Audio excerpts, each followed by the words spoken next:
Qué gozo es poder estar en la reunión de los santos. De verdad que, como dice la Escritura, hay bendición, hay vida cuando se reúne el pueblo de Dios. Cuando están los hermanos juntos y en armonía. Aquí nuestra armonía se llama Cristo Jesús. Él es el centro y Él es el Señor. Qué bueno es volver a estar acá. Quiero dar la bienvenida a Junior Bernaldez, María Palma y Ángela Solano, que están con nosotros. Tal vez nos levantan la mano para ubicar. Qué bendición. Pues les decimos bienvenidos, que el Señor les bendiga. Es un gozo que estén acá con nosotros.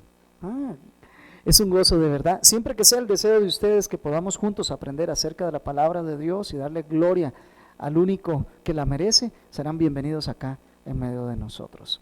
Muy bien. Tengo un anuncio que dar adicional, y es que en la parte de atrás tenemos unos calendarios que nos han donado. Son calendarios con mensajes bíblicos, con textos y demás, y hay suficiente para que no solamente usted se lleve uno suyo, sino que hay suficiente para que usted pueda llevar y pueda regalar también a sus familiares. Entonces, por favor, al término del programa le voy a pedir que pase allá en la parte de atrás y que por favor tome un grupo de estos calendarios, pero déles buena utilidad. Si bien es cierto, a nosotros nos fueron donados, a alguien costó el esfuerzo, a alguien costó el dinero, el trabajo y demás. Que los dona por gracia y misericordia a la obra de Cristo, termine de bendecir de esa manera a usted, entregándolo a quien de verdad lo vaya a utilizar. Así que lleve la cantidad suficiente que necesite, pero que de verdad necesite. Lo mismo que hay unos trataditos en la parte de atrás, entonces puede llevar algunos también si lo necesita. Pero seamos buenos administradores de las bendiciones que el Señor nos ha entregado. Muy bien. Bendito sea el nombre del Señor. Quiero invitarle que vaya junto conmigo a el primer libro de la Escritura. Recuerden que ahí es donde hemos venido meditando en estos últimos meses del año, y vamos a continuar. Mientras va llegando usted a Génesis, quiero que piense por un momento en la condición del mundo actual. Realmente nos preocupa muchísimo la debacle que nosotros estamos viviendo. El mundo ha caído cada vez más en pecado, en iniquidad, en maldad tras maldad, en perversión tras perversión, y la corrupción parece que va tomando lugar en todas las esferas de la humanidad. Lo vemos en la política, lo vemos en la economía, lo vemos en la familia. Vemos cómo todo va cada día degradándose más. Y pareciera, a los ojos de cualquiera que ve estas cosas sin un entendimiento bíblico, pareciera que ya no hay salida. Pareciera que la destrucción, pareciera que la ruina es lo único que hay en el futuro cercano. Y muchos tienden a tener una percepción y una imagen negativa de lo que viene en el futuro. No obstante, nosotros hoy vamos a ser apercibidos de cómo termina esta historia, de cómo termina la historia de la humanidad. Hoy vamos a estar presenciando lo que va a ocurrir hacia el final, y vamos a tener un germen de eso que nos va a permitir comprender la dimensión total.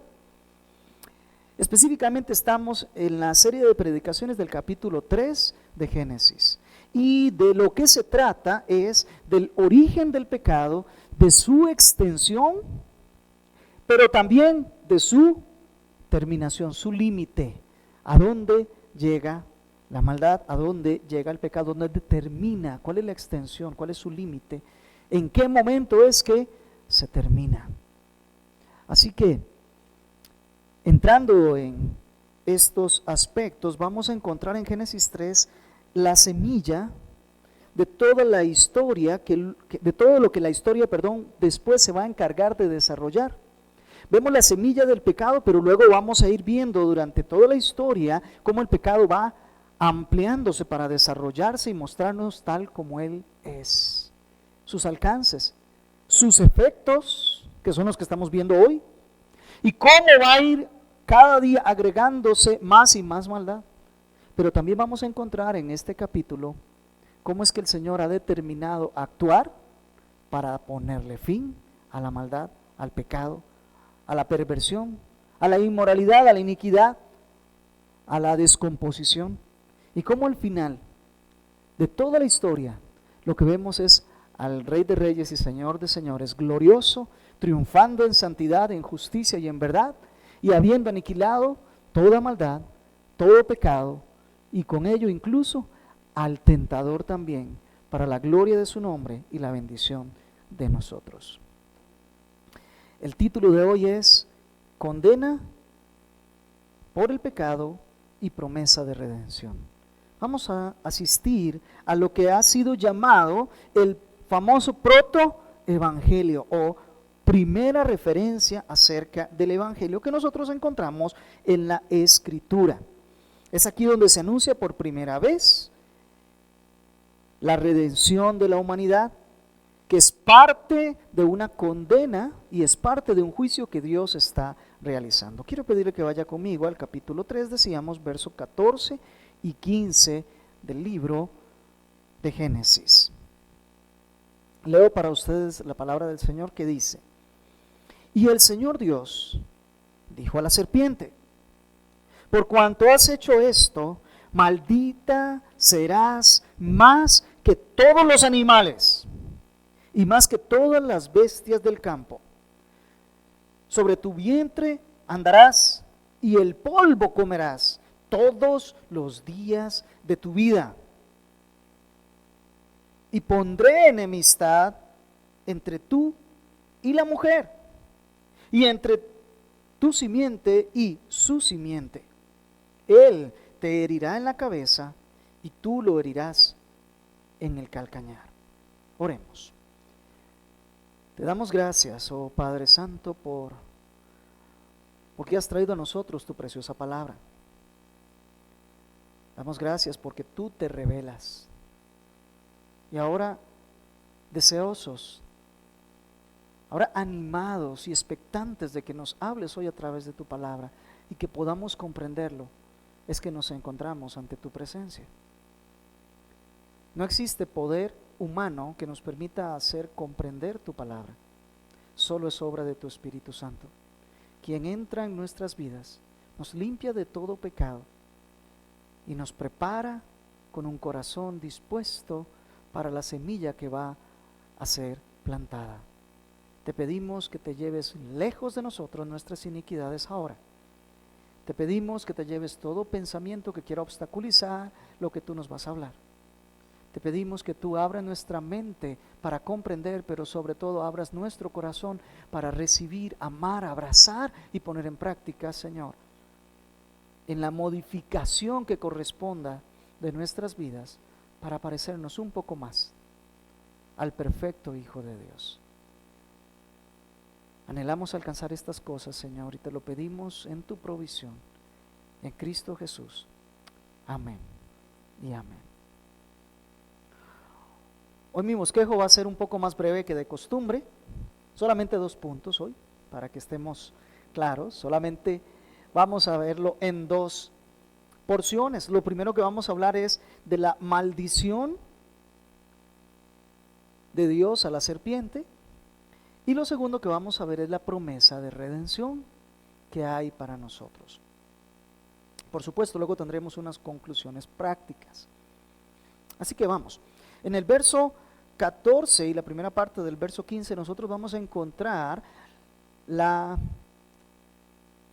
maldición que Dios profiere a la serpiente. Recuerden que en el contexto lo que ha ocurrido es que en el capítulo 1 y 2 se nos ha descrito cómo Dios ha creado todas las cosas y cómo todas las hizo buenas en gran manera, perfectas, cumpliendo cada una de las cosas su propósito. Vemos al hombre que es colocado en un jardín que está en Edén y le vemos disfrutar de la perfección de Dios. Debemos disfrutar del alimento y de la abundancia, así como de la presencia y la riqueza que Dios ha creado. Pero comenzando el capítulo 3, aquel Edén perfecto, aquella circunstancia que se nos ha dibujado como la más perfecta que podemos haber comprendido, se ve alterada completamente por la presencia del maligno, que viene a tentar primero a la mujer, pero su intención es la raza completa, y cómo hace caer a la humanidad en pecado. Después de esto sabemos que Dios viene e interpela al varón, quien es el responsable, por supuesto, como cabeza, y luego interpela a la mujer, ambos con una intención bien clara: buscar la restauración de ellos. Cuando les confronta el Señor, les confronta con la intención de que ellos confiesen su pecado y se arrepientan de su pecado y vuelva a construirse esa relación perfecta que ya existía. Sin embargo, no encuentra eso el Señor, ellos no proceden y al final terminan culpando a la serpiente. Y es interesante, a la serpiente no se le interpela, sino que desde el verso 14 encontramos que el Señor directamente se dirige a la serpiente. Y dijo Jehová Dios, o Yahweh Elohim. ¿Recuerdan este concepto? Hemos estado hablando de esto. No es lo mismo que nada más se refiera a Elohim como el gran todopoderoso creador de todas las cosas, a que también se le agregue el Yahweh, el Jehová del pacto, el Jehová que hace permanecer al pueblo que está con ellos, que permanece entre ellos y que los trasciende. Así que ahora se refiere el Dios todopoderoso que está con su pueblo, y es Él quien en suprema autoridad va a dar la maldición. Y lo primero que hace en el verso 14 es decir el por qué el Señor maldice a la serpiente. El juicio divino es pronunciado primero sobre la serpiente y se le da la razón. Mira, y el Señor Dios dijo a la serpiente: ¿por cuánto has hecho esto? Fíjese que el Señor está dando la razón de por qué va a proceder a maldecir a la serpiente. Por extensión, no solo al animal como tal, sino en específico a quien estaba detrás del animal. Es claro que el Señor no es que tiene un arranque de ira, no es que es un Dios colérico, sino que es un Dios que evalúa las circunstancias. Y es el Dios que con razón y con perfecta justicia juzga. Ese es nuestro Dios. Y le dice: ¿por cuánto has hecho esto? Y preguntaríamos, ¿qué es de pronto lo que hizo la serpiente? ¿Qué fue lo que ocurrió? Bueno, la serpiente fue el instrumento de iniquidad de Satanás. El acto de entrar en el jardín del Edén con fines de engañar a la raza humana y promover la rebelión contra el Señor, al punto de hacerle caer en pecado, es lo que el Señor está juzgando. No es porque sea enemigo, aunque lo es, pero ¿qué le provoca a Dios que alguien sea enemigo de Él? Él sigue siendo soberano, sigue estando en su autoridad, sigue siendo el poderoso y sigue teniendo a todos por estrado de sus pies. Es por lo que ha hecho. Ha incluido Satanás en aquella perfecta creación de Dios, ha incluido la maldad, ha incluido el pecado. Ha hecho que el ser humano despierte ese pecado que después llevará toda su raza, toda su descendencia. Ha desfigurado la creación perfecta de Dios. Ha movido al ser humano a ser rebelde contra el propio Creador. Ha hecho que toda la humanidad quede bajo el juicio de Dios. Sabemos que el diablo mismo, la serpiente antigua, el engañador, el mentiroso, el acusador de los hermanos, todos estos son conceptos bíblicos que se refieren específicamente a Satanás, se encuentra ahora frente a la autoridad divina. Y es Dios quien está juzgando a Satanás. Esto es sumamente importante, porque a veces tenemos la tendencia de asumir que Satanás tiene tanto o más poder que Dios. Pero aquí lo vemos con toda claridad. Es Satanás como una creación de Dios que está siendo juzgada por Dios. Él está ante el Señor y debe ser juzgado por su maldad. Y he aquí algo importantísimo para nosotros: toda maldad ha de ser juzgada por Dios. Nada es de pasar por alto. Por más pequeño que a nuestros ojos sea, para Dios pecado, es rebelión, es maldad pura. Y el Señor no lo va a pasar por alto, ni pequeño ni grande que sea.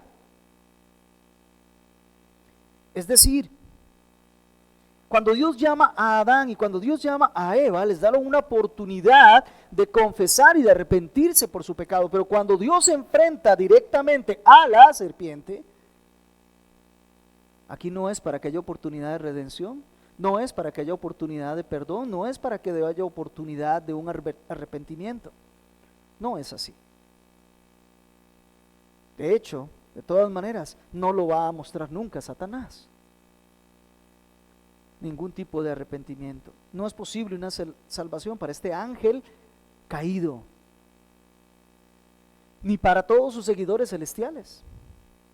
Hebreos nos dice que el Señor Dios en su grande misericordia decidió salvar a la humanidad, pero no a los ángeles. Aquellos que pecaron, aquellos que dejaron su lugar de dignidad en la presencia de Dios, no tienen posibilidad de salvación. El tentador, Satanás, el adversario directo de Dios y además adversario de la humanidad, originalmente fue creado para servir a Dios, pero él cayó de su posición y luego vino y entró al orden natural de las cosas, a la creación de Dios, a distorsionar, a romper, a dividir, a destruir, a matar y a todas esas cosas que usted y yo podemos ver hoy. Recordemos, fue Satanás el que ingresó y él puede vestirse hasta como un ángel de luz, nos dice Pablo en 2 Corintios. Aquí decidió vestirse de serpiente y tentar a la humanidad, usó ese disfraz, corrompió a toda la humanidad. El daño hecho por Satanás es tan inmenso a la creación de Dios, no al nombre de Dios, ese nadie lo puede dañar, no a la santidad y la gloria de Dios, esos se mantienen incólumes. No ha pasado nada con Dios, en su esencia, en su ser, en sus atributos, nada ha sido afectado. Él es el mismo ayer, hoy y por los siglos. Puede revolotearse todo el mal en sí mismo, que al final de cuentas a Dios no le afecta en lo más mínimo. Pero lo que sí afectó fue la creación de Dios. Y eso es lo que está siendo juzgado en este momento. Lo que has hecho, has dañado la creación.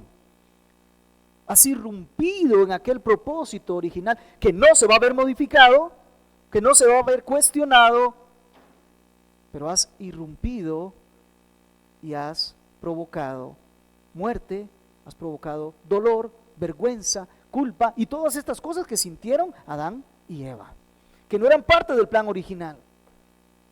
Cuando Dios crea en capítulo 1 y 2, no encuentras muerte, no encuentras dolor, no encuentras vergüenza, no encuentras culpa, no encuentras pecado, no encuentras nada de eso, porque eso no era el plan de Dios original.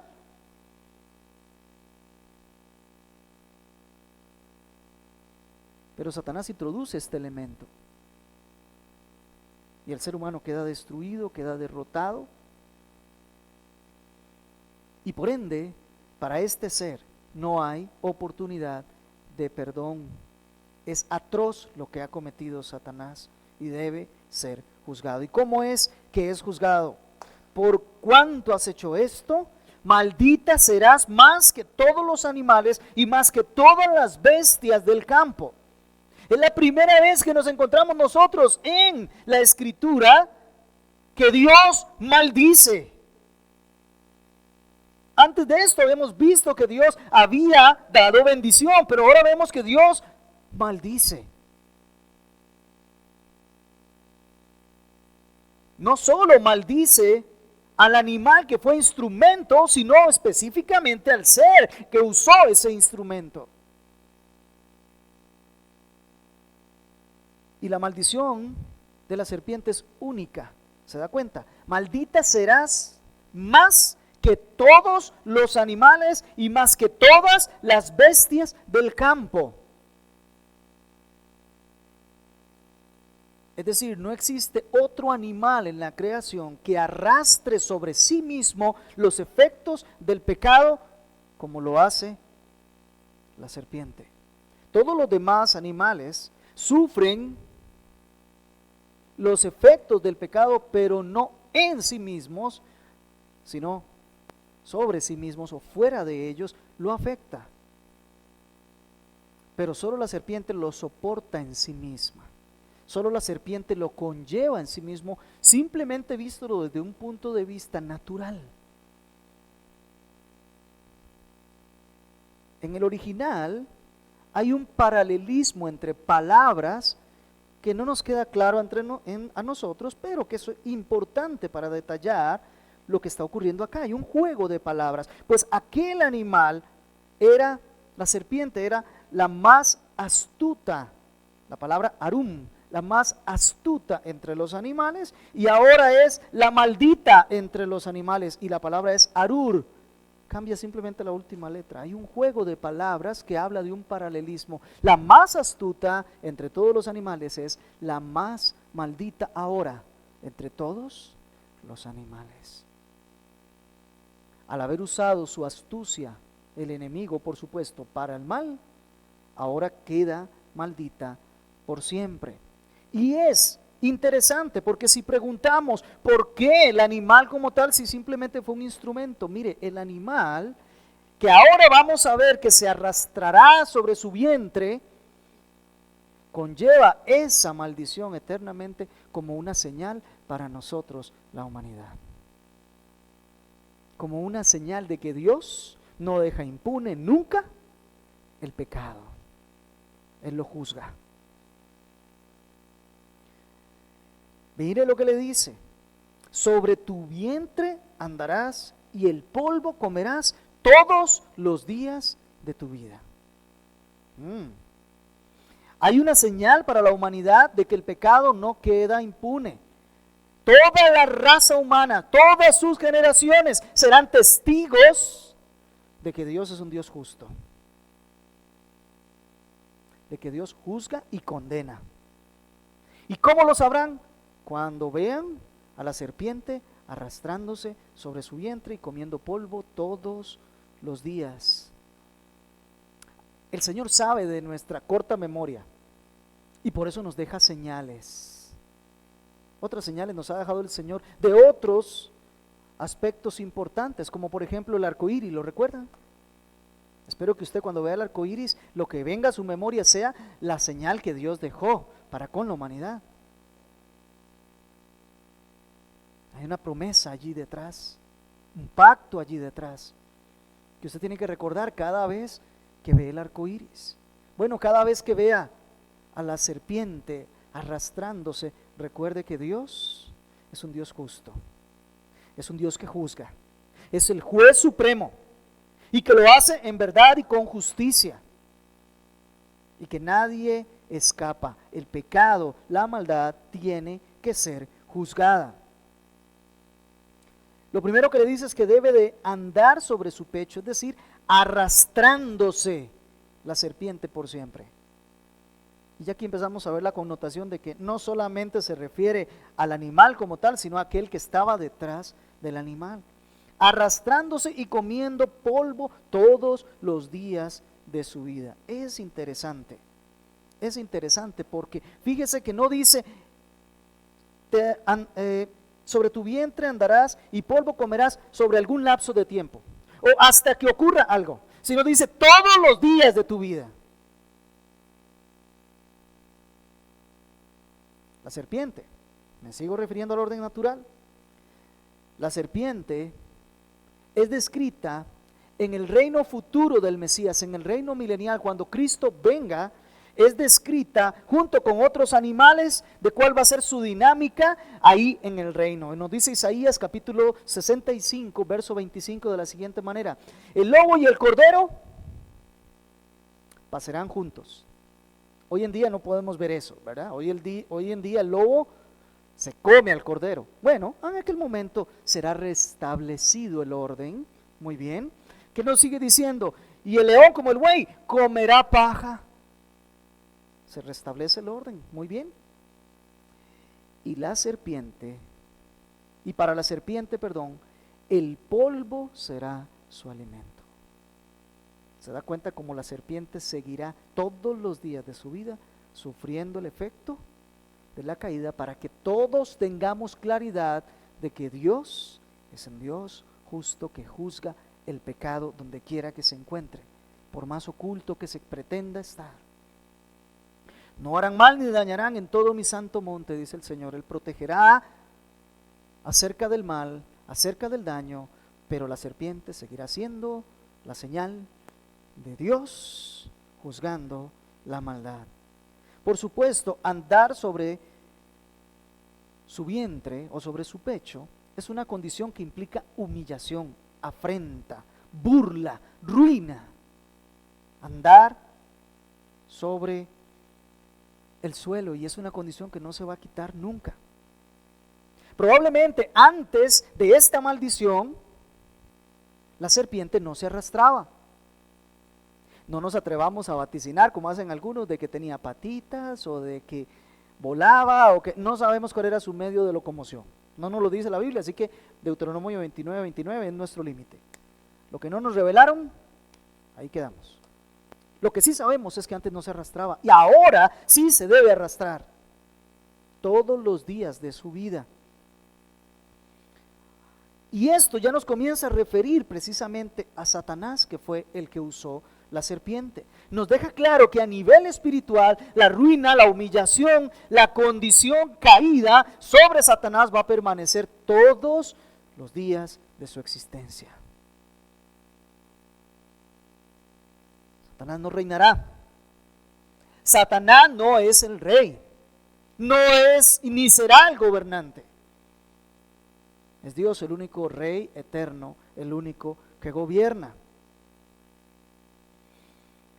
Así que, sin importar lo que usted pueda ver hoy, sin importar lo grande o profundo que ha alcanzado la maldad y el movimiento de Satanás sea tan evidente, él sigue estando en ruinas, él sigue estando humillado, él sigue siendo expuesto como el gran derrotado.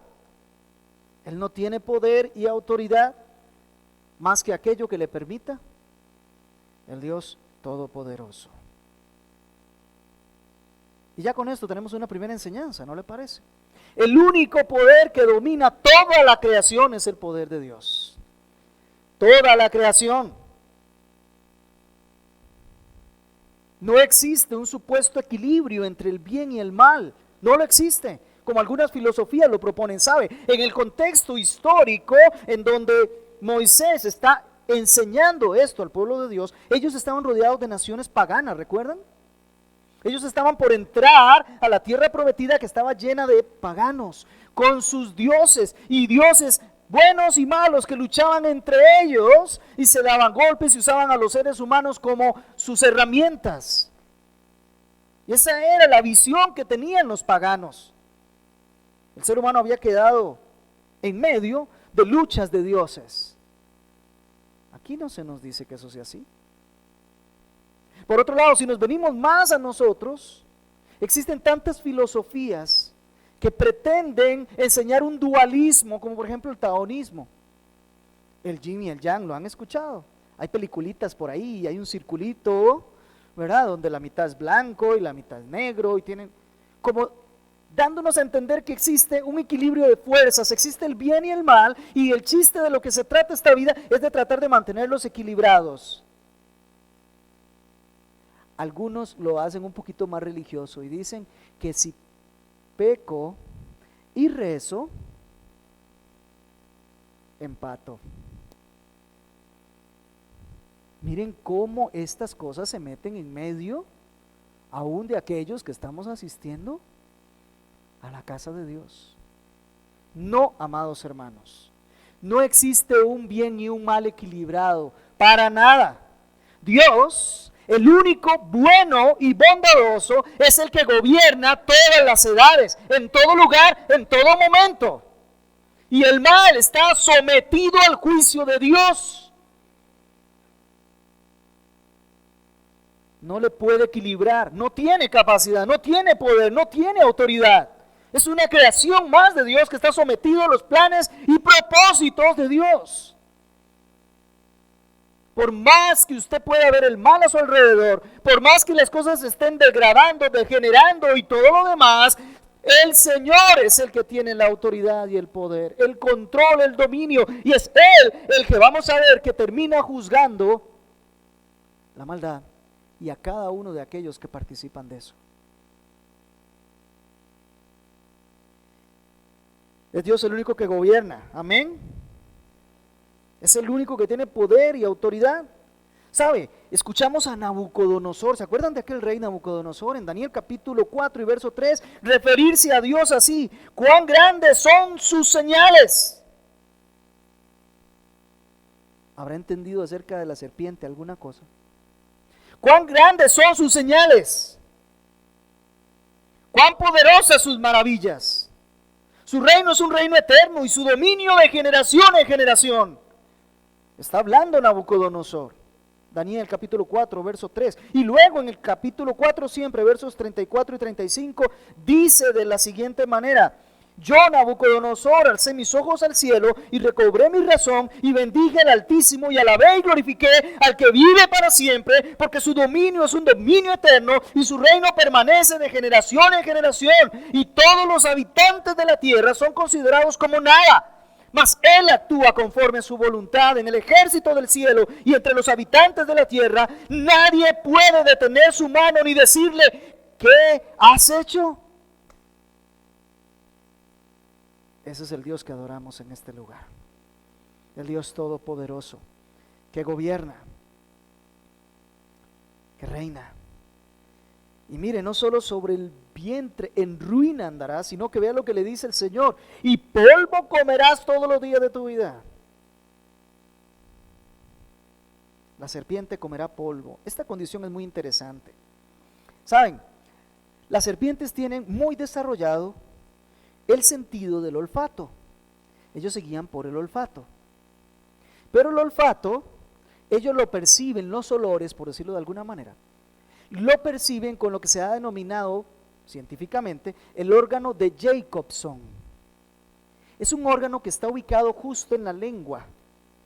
Y por eso lo que tiene que hacer la serpiente para poder oler, y esto que tiene el sentido muy bien desarrollado, para poder oler, lo que tiene que hacer es abrir su boca y sacar su lengua y moverla para obtener pequeñas partículas químicas y poder determinar qué es lo que hay en el ambiente. Y esas partículas viajan en polvo. Así que va a tener que seguir comiendo polvo todos los días de su vida. ¿Es el Señor poderoso o no? Polvo comerá todos los días de su vida. Vea lo que a nivel solo natural se cumple la palabra del Señor, sí o sí. Pero más allá de un tema físico, la referencia de el polvo comerás es una referencia que en la Escritura aparece varias veces y refiere a la ruina, y refiere al juicio, y refiere al estado condenatorio, refiere a la derrota.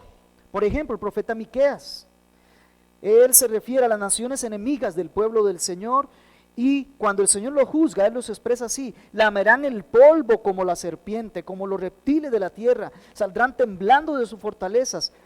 al Señor nuestro Dios vendrán amedrentados y temerán delante de ti. Miqueas capítulo 7, verso 17. Naciones lamiendo el polvo.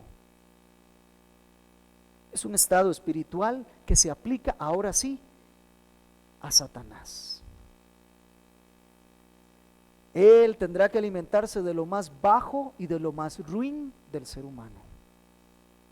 Él se alimenta de los pecados, de las inmoralidades, de las perversidades del hombre, de las impiedades. El único provecho que puede sacar aquel que tentó al hombre, el único provecho que puede sacar del mismo hombre es los pecados, la maldad, la iniquidad, la impiedad, lo pésimo del hombre, la perversión del hombre. Esto habla de una condena segura y permanente que Dios ha dictado contra Satanás. Esta maldición es consecuente con el grado de afectación que Satanás le ha provocado a la creación de Dios. Y de todas maneras, más adelante se le dirá a Adán que él va a tener que morir físicamente, porque polvo es y al polvo volverá. Lo único que Satanás puede alcanzar, el polvo. Pero no terminó la cosa ahí. Vea lo que dice el capítulo 15, el versículo 15. Enemistad pondré, ¿se fija?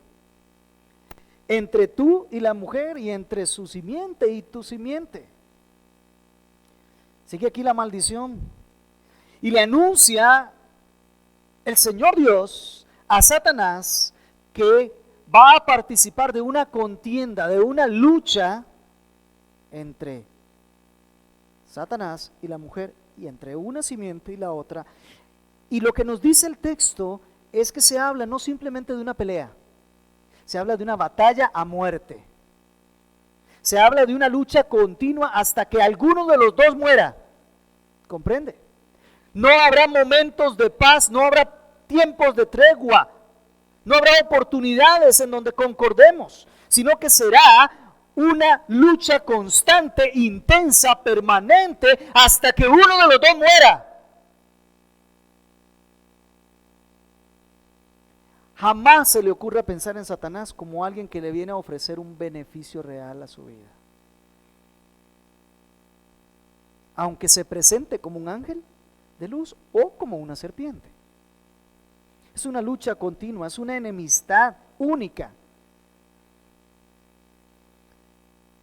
Es una disputa en que no se va a terminar hasta que uno de los dos muera. Es un conflicto que se va a extender. Ahora dice, por generaciones, la simiente de uno y la simiente del otro serán una lucha continua sin posibilidad de tregua.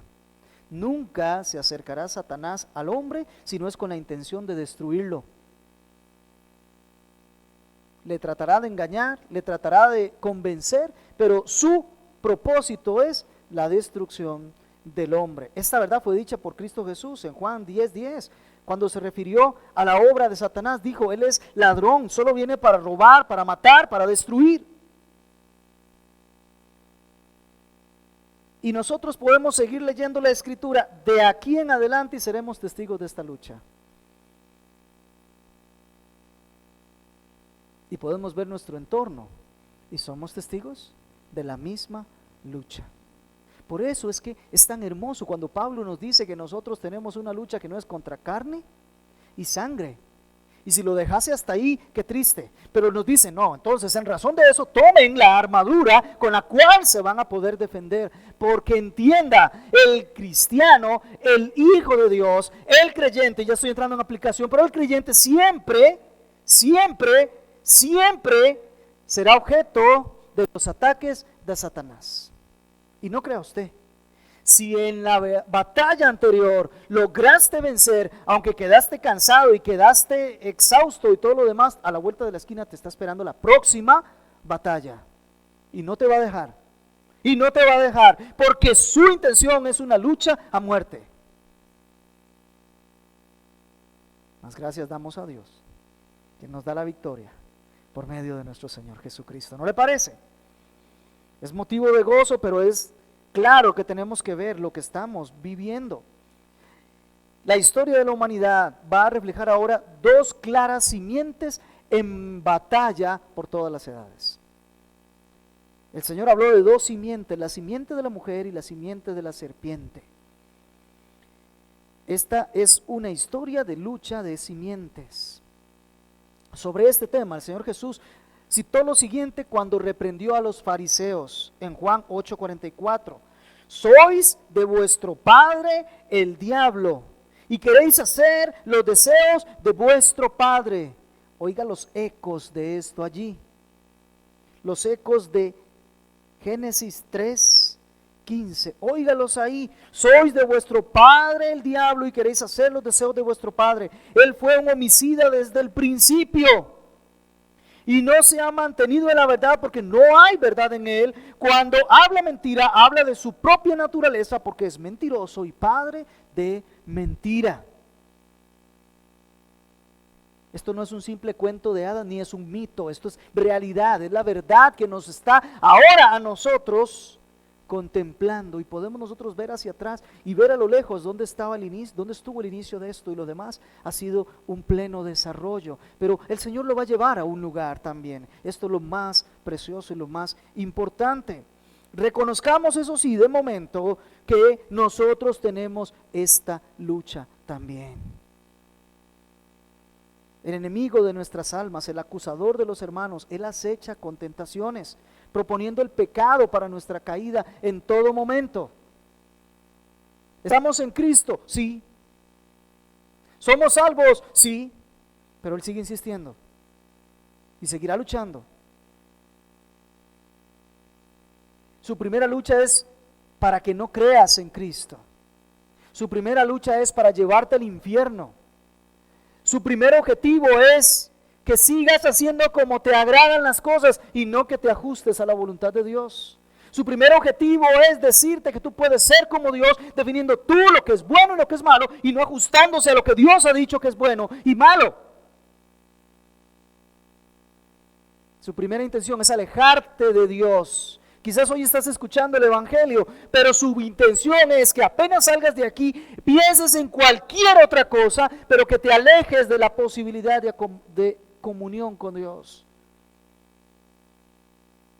Ahora, solo por la gracia y misericordia, estás en Él. Ya no te puede alejar, ya no te puede separar de Dios, pero entonces hará todo lo posible porque pierdas la comunión, por dejarte inútil para la obra de Cristo, porque no crezcas en la fe, en la experiencia, en el conocimiento y en el servicio a Dios. Hará todo lo posible por inutilizar tus fuerzas, tus capacidades, inutilizar tus dones para la obra del Evangelio. De tal manera que, aún estando en Cristo, la lucha es fuerte y es continua. Y no olvides lo que nos dijo el apóstol Pedro: sed de espíritu sobrio,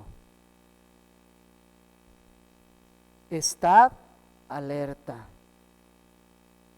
Vuestro adversario el diablo anda al acecho como león rugiente, buscando a quien devorar. Pero resistidles firmes en la fe, sabiendo que las mismas experiencias de sufrimiento se van cumpliendo en vuestros hermanos en todo el mundo. Satanás está contra la simiente de Dios, o la simiente de la mujer, que veremos de qué se trata, pero Satanás está luchando y usa su propia simiente para provocar sufrimiento, para estar al acecho de nosotros. Resistamos firmes en la fe. Y viene la segunda parte de mi sermón. Mire cómo termina el verso 15. Es lo más hermoso que usted puede leer en la Escritura de todo el Antiguo Testamento. Voy a leerlo completo. Y pondré enemistad entre tú y la mujer, entre su simiente y tu simiente. Él te herirá en la cabeza y tú lo herirás en el calcañar. No se pierda. Dios está hablando ¿con quién? ¿Dios a quién está juzgando en ese momento? A la serpiente, a Satanás. Lo está juzgando. Está hablando directamente con él, pero de manera indirecta encontramos una excelente, grandiosa y poderosa noticia para nosotros. Esto es lo que se le ha llamado el protoevangelio, o la primera referencia al evangelio, la primera noticia del evangelio que encontramos en la escritura. Mientras había Génesis 1 y 2, no había necesidad de una buena noticia, ¿verdad que no? Porque todo como era, hermano, bueno y en gran manera bueno. No había nada malo, no había nada que restaurar, no había nada que redimir, todo estaba perfecto. No había necesidad de una buena noticia, no había necesidad de un evangelio. Pero entrando en el capítulo 3, el pecado tuvo lugar y la degradación del ser humano comenzó. Si lo que vemos hoy nos asusta, déjeme decirle, comenzó allá. Lo que estamos viendo simplemente son los efectos extendidos a lo largo del tiempo, pero allá fue donde tuvo inicio. Ahora es que necesitamos una buena noticia, porque el pecado entró en el mundo y con el pecado la muerte. Romanos 5:12. Como todos pecaron, todos están destituidos de la gloria de Dios. Toda la simiente está destituida de la gloria de Dios, es pecadora. Y nadie puede alcanzar la comunión otra vez.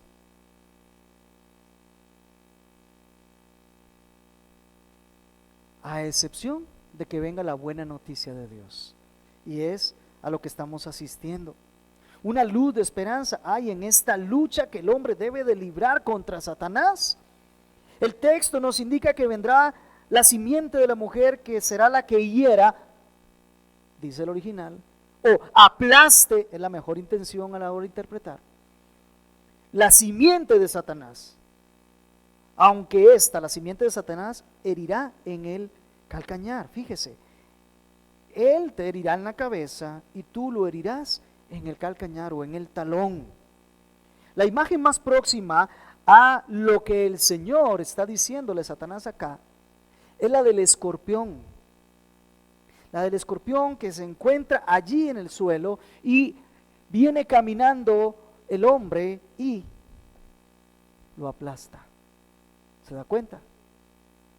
Al aplastarlo, en ese proceso de morir que está sufriendo, el escorpión revolotea su aguijón para todo lado y golpea el calcañar. Y ahí es donde lanza desde lo que ya se ha llamado la vesícula de veneno para herir el pie que está aplastando su cabeza. En un solo acto significó su muerte, aunque logró herir, pero solo herir y nada más herir, no pasó de allí. Esto es más o menos una explicación gráfica de este acto de derrota y muerte de Satanás, a la vez que es la victoria de nuestro Señor Jesucristo, que está ahí prefigurada.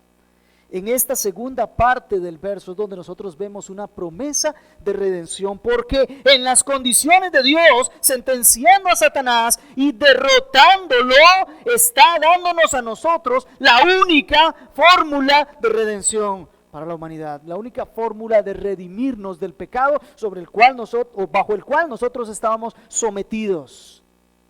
Ahora hay una promesa de liberación que vendrá de la simiente de la mujer.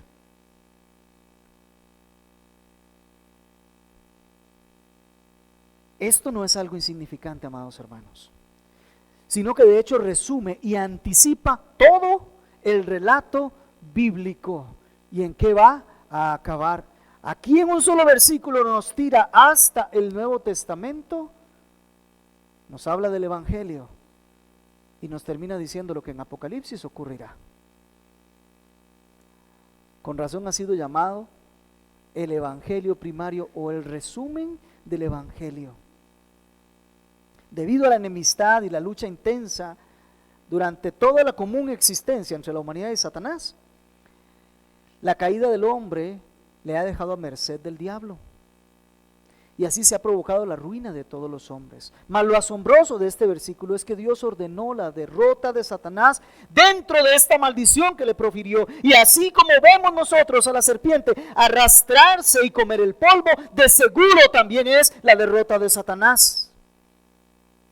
No escuché amén, pero espero que lo haya dicho adentro. Así de segura fue la derrota de Satanás. Y usted me va a decir, ¿en qué momento ocurrió? ¿Cuándo ocurrió? ¿Cómo ocurrió? Vamos a explicar un poco más para que lo tenga bien claro y pueda decirme amén la próxima.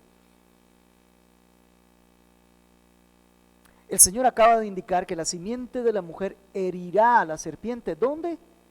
En la cabeza. Y nuestro texto dice herirá. Otras versiones dice aplastará, porque es el concepto claro, aplastar. No fue una simple herida, fue que lo derrotó por completo.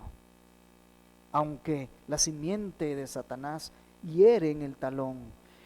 Este concepto de simiente o descendencia de la mujer y de Satanás ha provocado diferentes estudios. Yo sé que ha provocado que mucha gente se ocupe en lo formal, los teólogos y demás, para hacer interpretaciones y otras cosas. Pero dejemos lo formal de lado y vayámonos al concepto fundamental. Es decir, vayámonos a la sustancia. Lo que está dando a entender es que Cristo Jesús, única descendencia de la mujer, Cristo Jesús aplastaría a Satanás y daría esa victoria a todos los descendientes que han confiado en Cristo Jesús.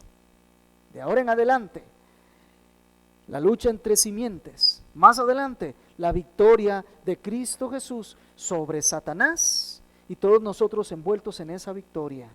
Y finalmente, en el cumplimiento de los tiempos, lo veremos en plenitud. ¿Cuándo se cumplió? ¿Cómo sabemos que era Cristo el cumplimiento de la promesa de redención? Lo escribió Mateo. ¿Sabes? El libro de Mateo está escrito precisamente para responder a esta pregunta.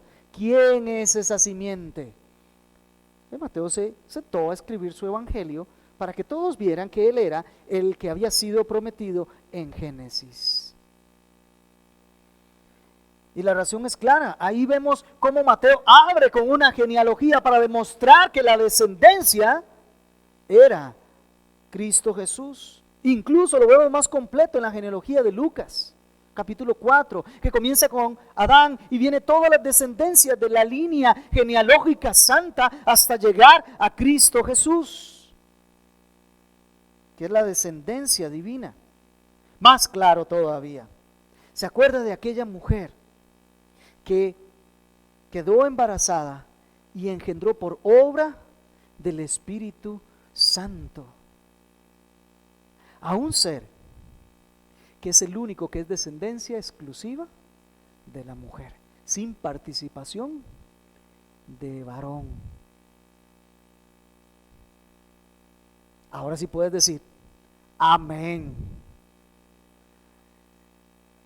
Él es el descendiente directo de la mujer, él no es simiente del hombre, él fue engendrado sin pecado porque era el Hijo de Dios y así traería la redención al mundo entero. Gloria sea a Dios. Este primer evangelio es parte de una sentencia dictada contra Satanás, pero que nos abarca a nosotros. Corresponde una victoria de la que participa todo aquel que ha puesto su fe en Cristo Jesús.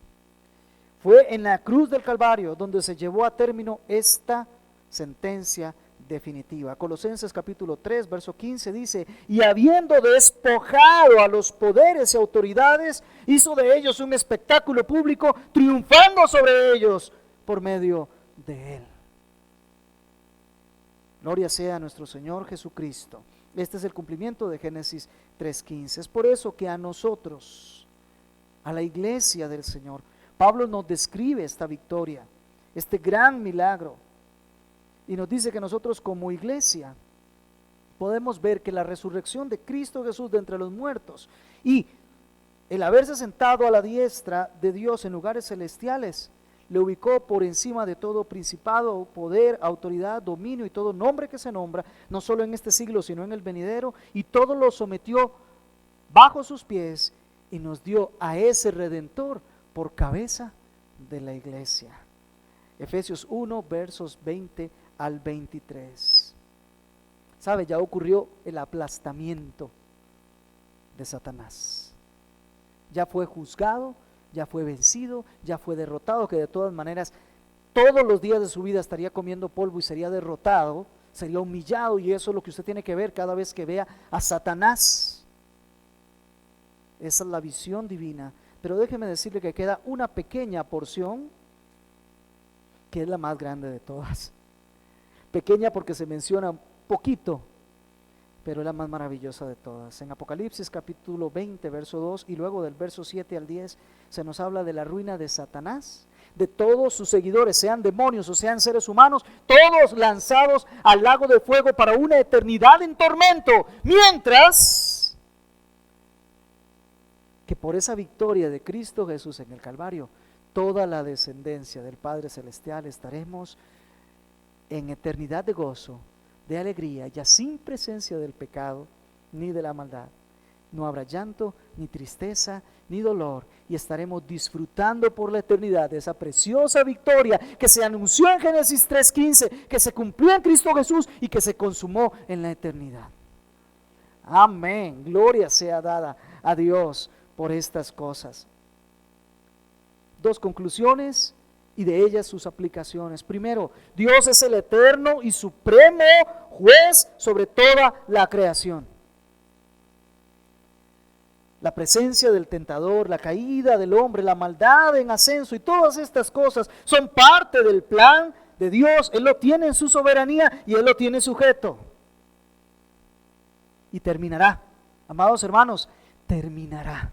La injusticia, la maldad, la iniquidad, el pecado, la perversión, la degeneración, aunque le veamos aumentar, terminará. La última palabra es que Dios trae su justicia y su santidad a reinar. Mira, el Señor juzgó el pecado, la muerte, al hombre pecador y al que lo tentó también.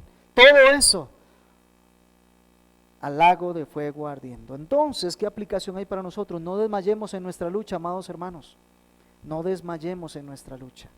Sigamos luchando contra Satanás, contra sus tentaciones, y máxime, como nos dice el apóstol Juan, cuando vemos que ya que el día se acerca. Primera de Juan, capítulo 3, verso 3. Si realmente esta es tu esperanza, vas a estar buscando la purificación de tu alma continuamente, no dándole gusto al tentador, sino manteniéndote firme en la fe y cada día buscando ser más santo para el Señor. Decía Spurgeon, si al creyente le dan la oportunidad de que escoja un único deseo, que se cumpla. Ese deseo es poder permanecer en santidad, sin volver a pecar. Ese es el gran deseo. Segunda conclusión, amados hermanos, la visión del mundo en la actualidad es, lo podríamos resumir como la máxima expresión del pecado y todavía sigue alcanzando más. Maldad, iniquidad.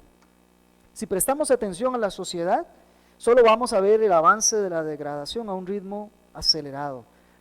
Pareciera que no hay nada que lo detenga. No obstante, recuerde que la visión divina, la visión del creyente, la visión bíblica, es decir, la única verdad que existe,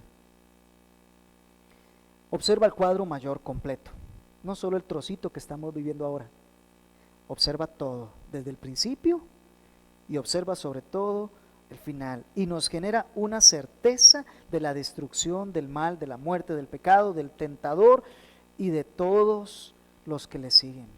Dicho en palabras del apóstol Pablo, y el Dios de paz aplastará en breve a Satanás bajo vuestros pies. La gracia del Señor Jesucristo sea con todos vosotros. Romanos 16:20. Incline su cabeza, cierre sus ojos por unos momentos, meditemos en estas palabras y vayamos en oración al Señor.